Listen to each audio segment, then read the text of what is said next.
YouTube, welcome back to the channel. My name is McCavity. Welcome back, guys. And today I want to talk about Arena Breakout Infinite, the new game from More Fun Games that is supposed to rival Tarkov at much lower of a price point. I got into the test when it started May 7th at 9 p.m. Central Time. I've had my hands on it for a few days now, and I want to talk about it. I'm about 700 hours into Tarkov, I believe. I love Tarkov. I love the extraction shooter genre. Every time a new one comes out, I'm super excited to play it.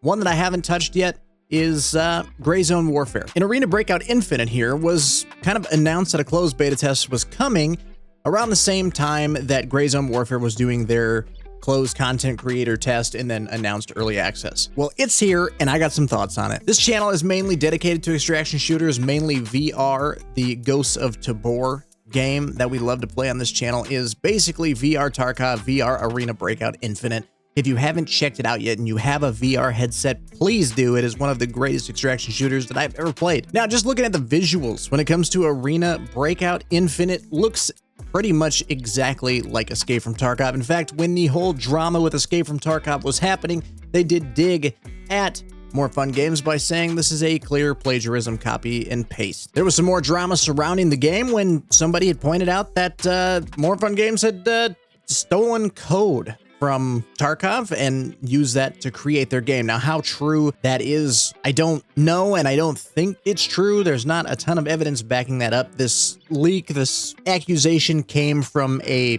hacker forum, like people that make cheats in video games. Also, Arena Breakout Infinite is designed in Unreal Engine and Tarkov is in Unity. You've heard this spiel before, I'm sure. One uses C++, one uses Sharp. You can't just copy and paste directly. It doesn't work like that. I digress. I'm not going to post judgment on something that nobody has any idea if it's true or not. Anyways, like I said, I digress. There's some things in this game that I want to talk about. Just basically starting off by looking at this game. Look at this map. Look at this. I mean, here's the problem that I have with Tarkov that Arena Breakout Infinite does very, very well, and that is optimization. Now, there's things that they could fix for sure, but running the farm map here on Arena Breakout is absolutely amazing comparatively to Tarkov. If you're comparing the two together, doesn't matter what map if I'm running customs on Tarkov or if I'm running farms on here, the difference in optimization is night and day. I mean, I can't even run Streets of Tarkov on a 3080 graphics card at above 60 FPS and still have the game look good. I just can't. It's not there. It's not there. And I don't know if that's a drawback from Unity. The optimization in Unity is just awful. It's them not knowing what they're doing. I'm not sure, but trying to run Streets even on a 3080 is a massive nightmare. Running farm, I'm averaging 140, 160, sometimes down to 120. It fluctuates quite a bit, but the game is smooth. The game actually runs so good. Like in this video, it won't even translate well. Other people have said this in their videos too. I know Big Fry mentioned it as well, but due to compression and stuff on YouTube and things like that, you're not going to see it as it is until you're actually in the game experiencing it for yourself for the first time. The game looks like Tarkov. It feels like Tarkov, but it looks better whilst also looking like Tarkov. So those are big 2 pro points for Arena Breakout Infinite is the optimization and the graphics. Just beautiful. Everything, it just works. And my friends and my friends have been playing single player Tarkov for a while because they don't want to play like actual Tarkov because of all the cheaters and because some of them have a hard time running the game. And so far, this is 2 big points for Arena Breakout, to be honest. Another thing that I really like about this game is that it's easy to pick up for Tarkov players. It's hardcore enough, but also casual enough for new players. That's why a lot of people are calling it your dad's Tarkov. There's a lot of quality of life things that Arena Breakout Infinite does very well that Tarkov just doesn't do, but because of those quality of life updates, people say that this is your dad's Tarkov. It's not as hardcore. It certainly isn't as hardcore. I will agree with you. But that's another thing that I really enjoy about the game is the quality of life improvements that Arena Breakout Infinite has done over Tarkov. Just a couple to name them right out the gate is the HUD is fully customizable. You can change it as much as you want. If you don't want the compass showing up top, you want to be more immersed, you can shut it all off if you want to. Team trackers above your teammate's head, next level, to be honest, right? And this is where it kind of comes in to be like, oh, it's not as hardcore as Tarkov. It certainly isn't, right? I've already agreed to that. But team trackers, I cannot tell you how many times I have smoked a teammate or got smoked by a teammate because the communication between us just wasn't on point, and the team suffered because of it. No more, not with this. I know exactly where my boys are, and I'm not going to shoot them on accident. And there's a ton of quality of life stuff that Arena Breakout does very well, but I'm not going to get into all of them. But another thing that I really do like is being able to be knocked down when you're in a party. I don't exactly know if you don't take like over damage or what, but there's been times where sometimes I just instantly get murked, and other times I get knocked down, or my teammates get knocked down. And we can continue to fight, and then we can go pick our boy up, and he's not just sitting in the lobby playing lobby simulator for 20 minutes while we're trying to escape the raid. I'm assuming if it's non-lethal damage, that's when you can be picked up, but I'm not 100% sure how that works. I just know that it's there, and I know that I like it. Another thing that's solid for this game and for the genre in general is that this game is free to play. Now, this is a double-edged sword, right? And we're going to talk about this later in the video, but I really do enjoy that. If you don't know if you like this kind of genre, you're not dishing out $250 for the unheard edition of Tarkov, and you can pop in and you can try the genre out, try the game out for yourself before you decide to put any sort of investment into the game. I think that's fantastic. This point goes into kind of what we were talking about earlier. We use the same shortcuts as Tarkov, so it's, like I said, it's easy for Tarkov players to pick up. It basically uses the same exact shortcuts as Tarkov, which is super nice, and I'm assuming was done on purpose. If you have a helmet that has a face shield, you use N to flip it up and down. You can Alt-T to check your magazine, things like that. Everything is pretty one-to-one when it comes to that. I did forget to mention this, but I will mention this here. This is another quality of life thing, but what I really do enjoy about this game is because sometimes my boys aren't on playing, and I'm the only person playing, or, you know, I'm just on, it's super early in the day, or it's super late at night, nobody else is on, or I'm just playing by myself. What I really, really love is that I can just pop into a raid and have it autofill my match.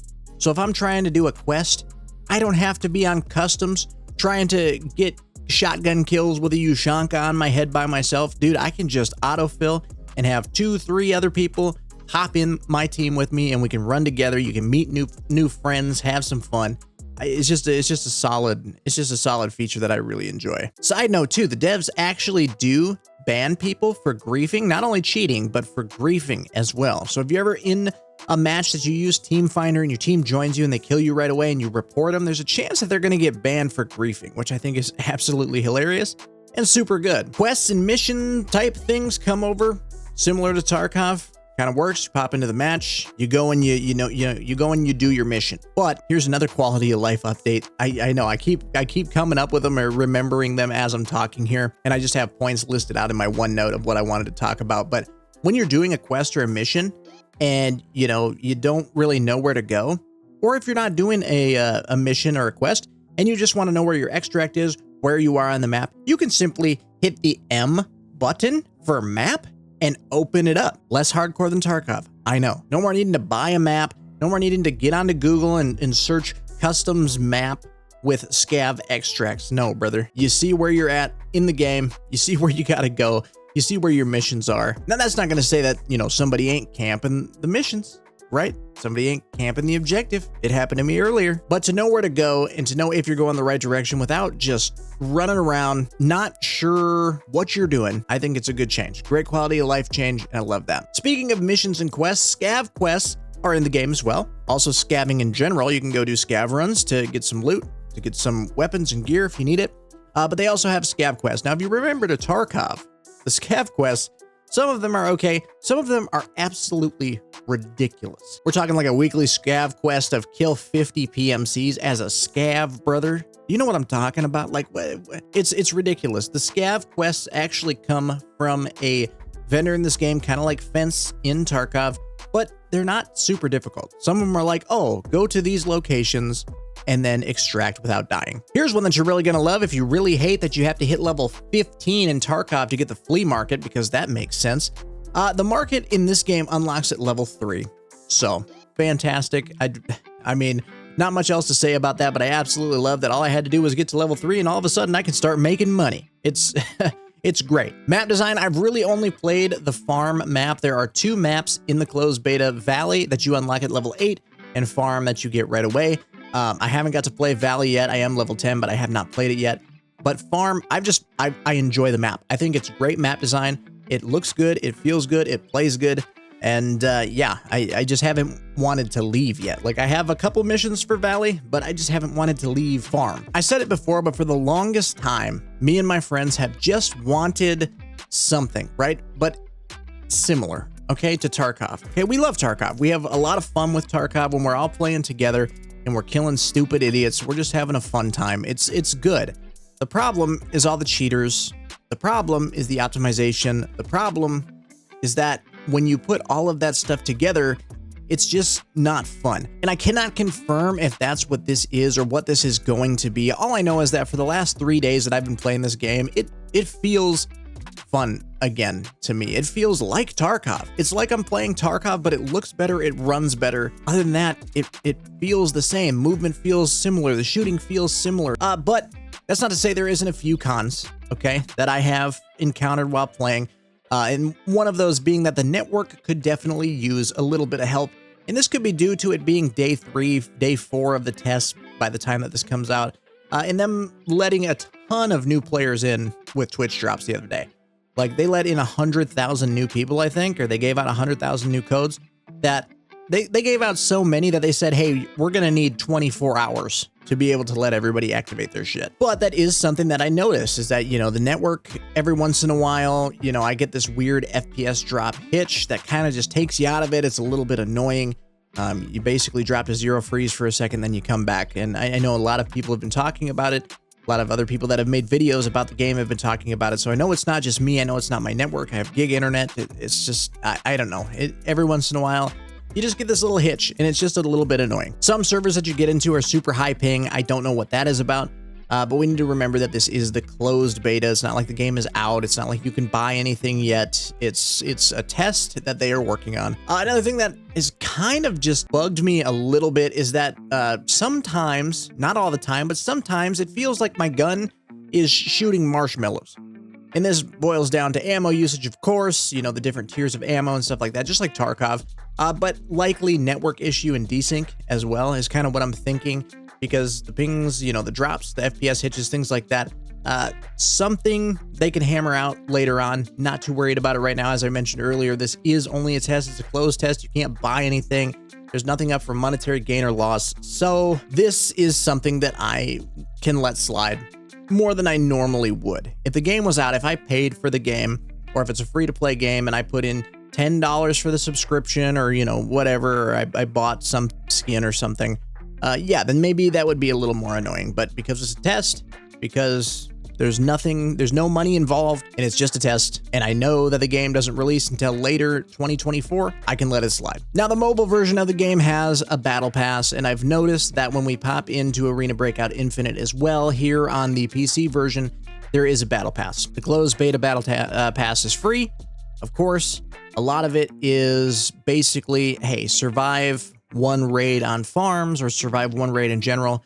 And then the rest of them are survive 15 minutes, survive 20 minutes, survive 40 minutes, survive 60 minutes. And then you get gear. And the problem that I have with this is it's not, I don't know how to explain it. If everybody were to get decent gear out of a free battle pass, then that's fine. But the problem that I have is when you start having to spend money. Now, the mobile premium battle pass is $14.99 USD. They're going to get better gear and more currency for paying. That's kind of where that pay to win aspect comes out.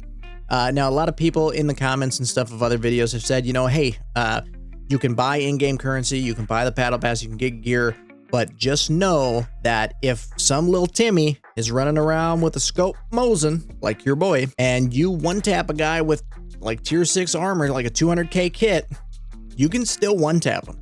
And then all the real life cash that they spend on the game is now yours. The stuff that they spent that money on is now yours. So I don't know, we're gonna have to see how they run it. And monetization in general. So the monetization isn't a personal con for me at the moment. You know, the battle pass stuff can get a little bit iffy, but you know, if I can run a Mosin, one tap a 200k kit guy and take a shit, then I guess that's okay. It's not a personal con for me just yet. But a big issue in the community for this beta is they're worried about a couple of things. One, being able to buy in-game currency, which I understand. And two, having to buy the secure container, whether that be monthly or however you get it. There is a subscription to the game on mobile. I'm not sure on the price, but for a 2x2 secure container, I believe, the price is $2.99 a month. Now, that's not terrible. I mean, you bought Edge of Darkness, didn't you? Or you upgraded to Unheard Edition, didn't you? That's like $36 a year for this, for a secured container, when, you know, maybe you spent $175 on EOD or $250 on, you know, I don't know.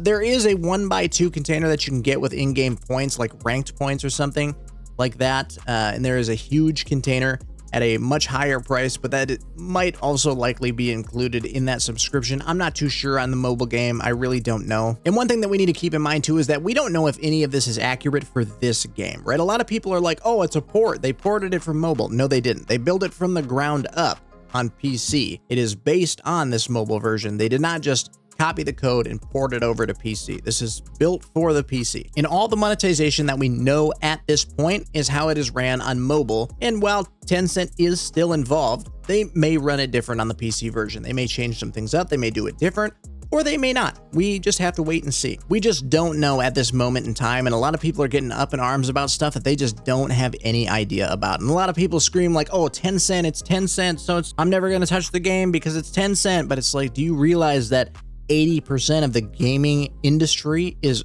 owned partially by Tencent? Like 90% of all the popular games in the United States are owned at least 5% by Tencent. They have their hands in literally everything. Huge gaming studios, Riot Games, Ubisoft, Epic Games, they own them. Like, I don't know, Grinding Gear Games. I mean, they have their hands in literally everything. You can't get away from it. They're an investment firm with a heavy vested interest in gaming. And while some of these practices might fly for mobile, I don't know. Maybe they'll implement it in PC and everybody will stop playing their game, or they'll be up in arms, kind of like they were with Tarkov, and things will change. But at the moment, we don't know. And a lot of comments on YouTube saying that, wow, I'm actually surprised at this test. It feels good. I didn't think I would be this blown away by this game, but I am. And that's true for me too. I mean, I was hoping, I went in with high hopes. That way, if I'm let down, I'm not out any money. It's just a test and I don't have to play it in the future. I'm definitely going to play this game in the future. Have you guys tested the game out yet? Did you get into the test? Are you looking forward to the game at all? Are you worried about monetization? Let me know in the comments down below. That is the video. Ladies and gentlemen, if you liked it, like it, subscribe to stay up to date on all my latest content, and I will see you in the next one. Take care.